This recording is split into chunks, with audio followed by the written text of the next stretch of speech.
Imagine you're preparing for a meeting, but instead of corporate strategy, our mission today is to navigate the dramatic landscapes of three of William Shakespeare's most renowned tragedies. Precisely. You've handed us the complete text of Othello, King Lear, and Macbeth.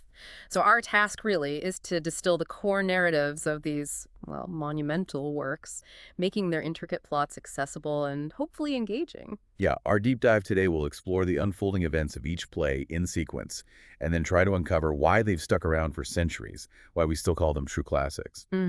What fundamental truths about, the human condition do they reveal that still resonate with us today? It's a fascinating challenge, definitely. Okay, let's unpack this. Let's start our journey with the tragedy of King Lear. This one just plunges us straight into, well, a royal folly. We meet King Lear. He's an aged monarch, and he makes this fateful decision. Right, to divide his kingdom among his three daughters. But not just divide it, no, he bases it on their public declarations of love. Which sounds, I don't know, almost charming on the surface. But yeah, it sets the stage for utter catastrophe. It absolutely does. His two eldest daughters, Goneril and Regan, they quickly launch into these extravagant, almost sickeningly sweet speeches of devotion. Total flattery. But his youngest, Cordelia, the one he supposedly loves most, she just responds with a quiet, truthful nothing. It's such a powerful moment, isn't it? It really shows that stark contrast between, superficial flattery and genuine understated love. And Lear, in his, I guess, blinding pride and fury, he just cannot bear this honesty. He disowns Cordelia right there on the spot. Yeah, and banishes his loyal Earl of Kent just for daring to speak up for her. He famously warns him, "Come not between the dragon and his wrath."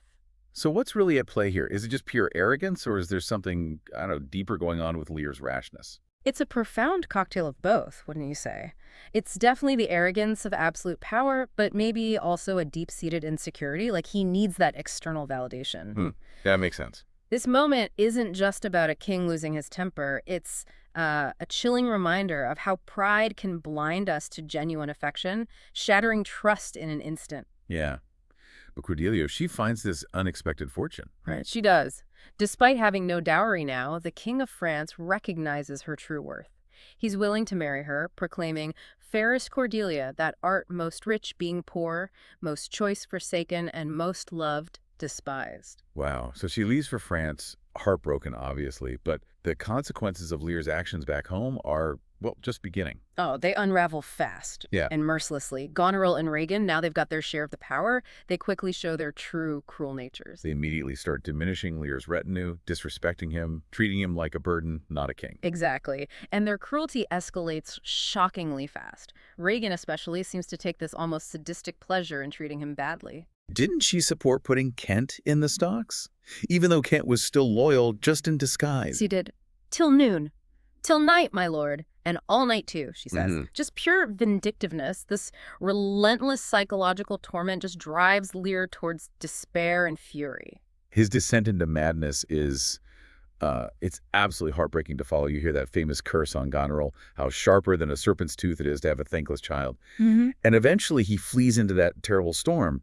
His sanity just erodes further, right? Declaring himself a man more sinned against than sinning. It's such a powerful image, isn't it? A man stripped bare, facing the elements, mirroring the storm inside his own mind. And all through this, the fool stays with him. Yeah, the fool. Yeah. Offering this poignant, almost prophetic commentary. He really acts as Lear's conscience, doesn't he? Reminding him, "Thou hadst a little wit in thy bald crown when thou gavest thy golden one away." Cuts right to the heart of it. It really does. It highlights that sometimes the most profound wisdom comes from, unexpected places.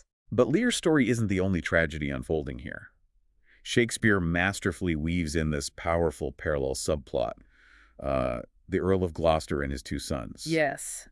Edmund, the illegitimate son, and Edgar, the legitimate heir. It's almost a mirror image of Lear's family drama, isn't it? It's uncanny. It shows how easily deception can poison even the closest relationships. And Edmund is a master manipulator. He cunningly schemes to disinherit Edgar using forged letters, lies.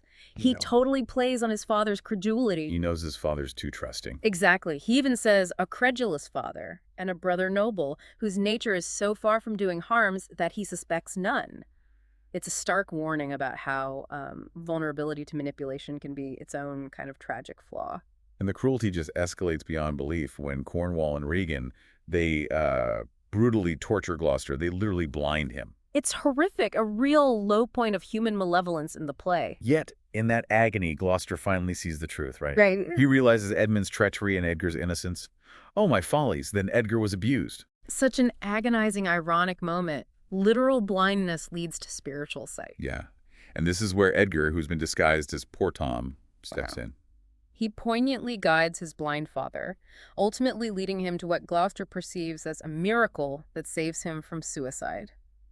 It's one of the play's few sort of redemptive threads, profound loyalty and compassion shining through all that suffering. So the climax comes when Cordelia returns to Britain.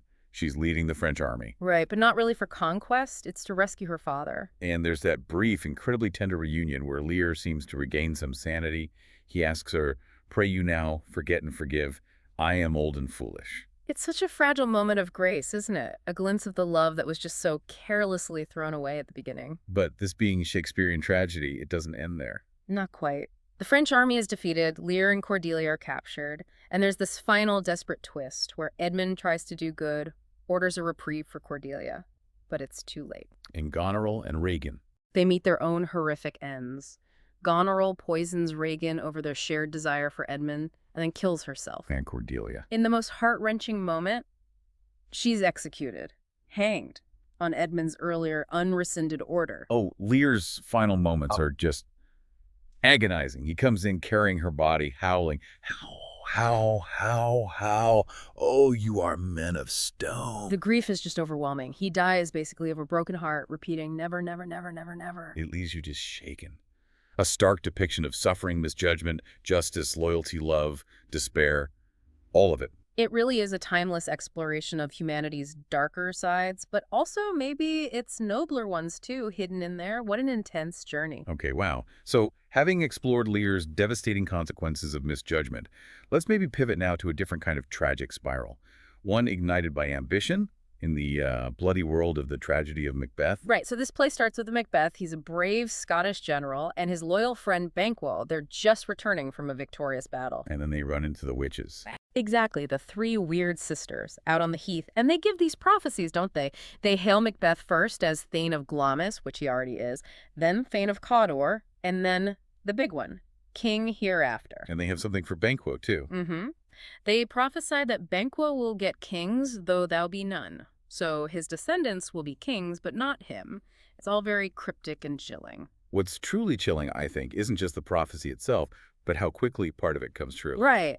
Almost immediately, Ross and Angus arrive with news from King Duncan. Macbeth has been named Thane of Cawdor. And that immediate validation, that partial fulfillment, it just ignites Macbeth's ambition, doesn't it? It does, and maybe even more importantly, it fuels Lady Macbeth's ambition, which seems even fiercer. It shows how quickly, external validation can feed a darkness that was maybe already there, latent. Yeah, Lady Macbeth's reaction is intense when she gets Macbeth's letter about this. June immediately worries he's too full of the milk of human kindness to do what needs to be done, to take the fastest route to the throne.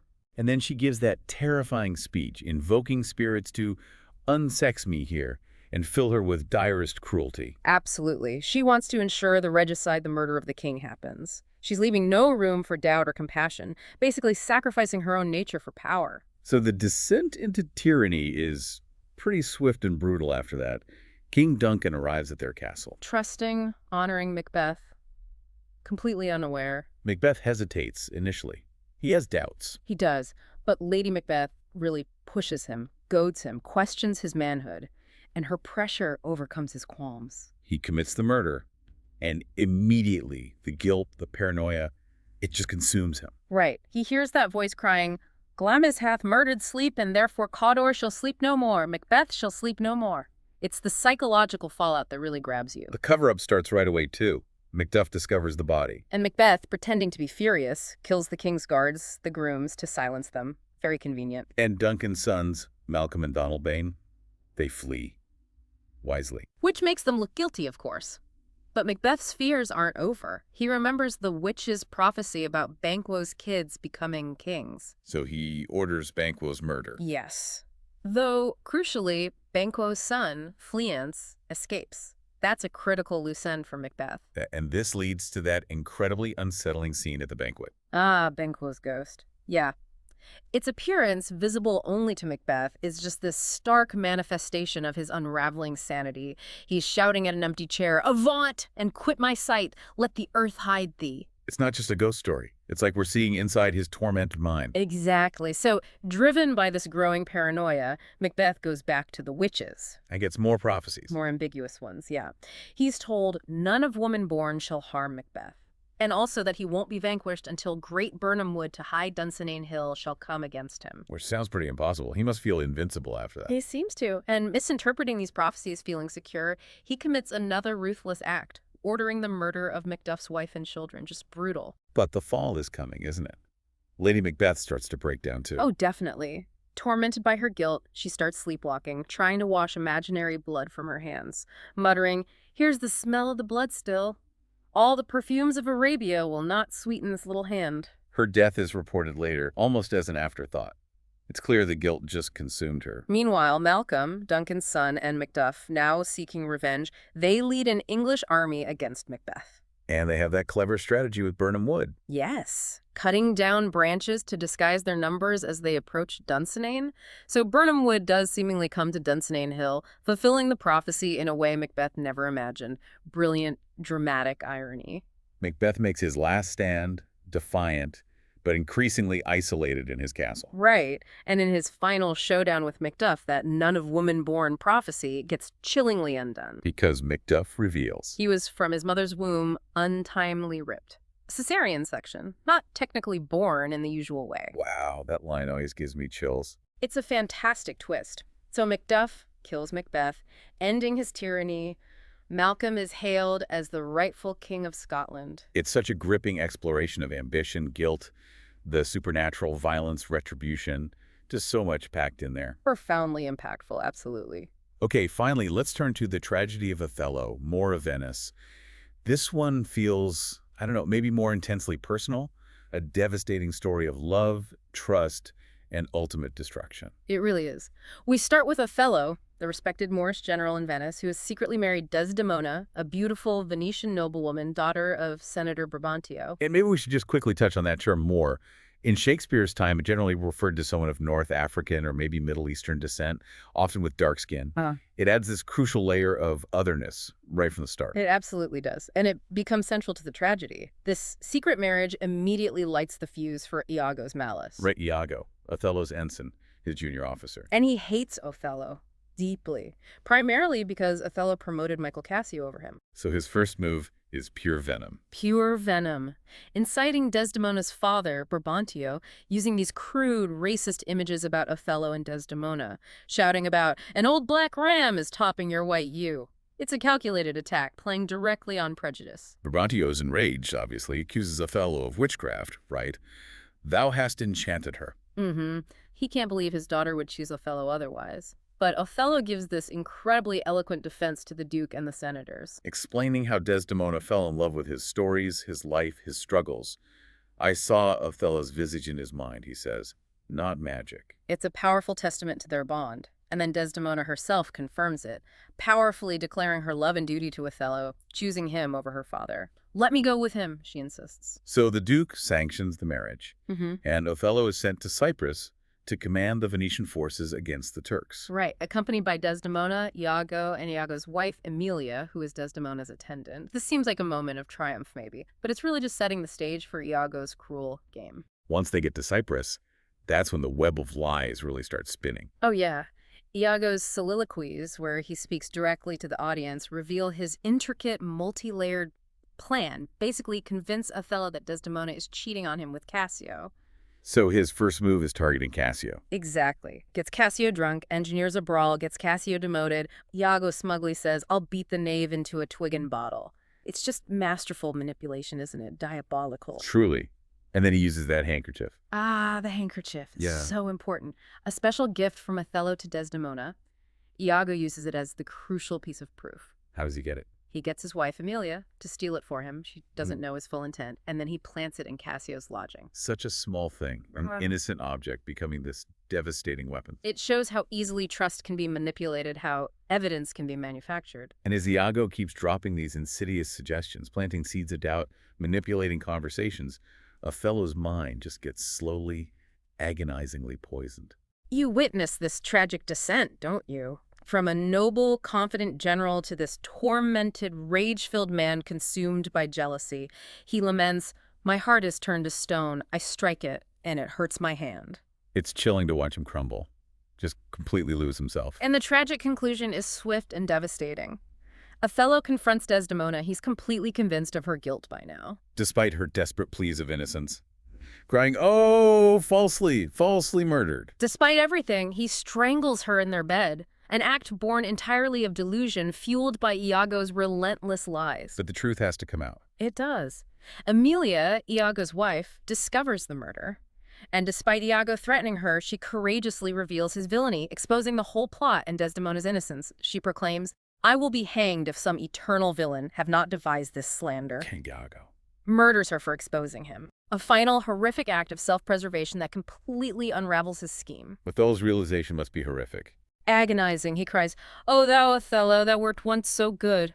Overwhelmed by despair, remorse, the horror of what he's done, he kills himself. Calling himself an honorable murderer, if you will, for naught I did in hate, but all in honor. Trying to reclaim something. Perhaps a final, desperate attempt to make sense of his actions, to reclaim his lost honor, even in death. And what happens to Iago? He's captured. But in a final act of chilling, defiant malice, he refuses to explain why he did it all, just says, "Demand me nothing. What you know, you know."